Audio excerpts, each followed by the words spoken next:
आमदार विनय कोरे यांच्या संकल्पनेतून किल्ले पन्हाळगडावर स्टेरिओस्कोपिक 13D थिएटर उभारण्यात आलंय। याचं लोकार्पण आणि पन्हाळगडाचा रणसंग्राम या लघुपटाचं अनावरण 6 मार्च रोजी मुख्यमंत्री देवेंद्र फडणवीस यांच्या हस्ते होणार आहे। या सोहळ्यानिमित्त गडावरील ऐतिहासिक वास्तूंवर आकर्षक विद्युत रोषणाई करण्यात आली आहे।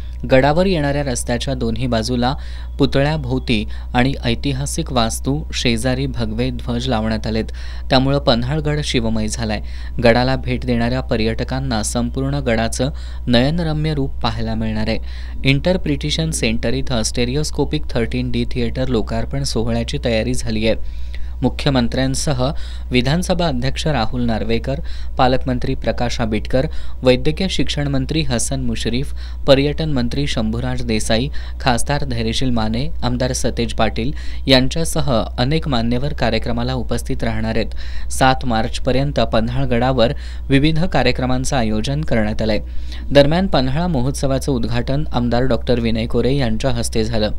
यावेळी पन्हाळा शाहूवाडीचे उपविभागीय अधिकारी समीर शिंगटे, तहसीलदार माधवी शिंदे, गटविकास अधिकारी सोनाली माडकर, पन्हाळा गिरीस्थान नगर परिषदेचे मुख्याधिकारी चेतन कुमार माळी, माजी नगराध्यक्षा रुपाली धडेल, रवींद्र धडेल यांच्यासह नागरिक आणि शिवप्रेमी उपस्थित होते।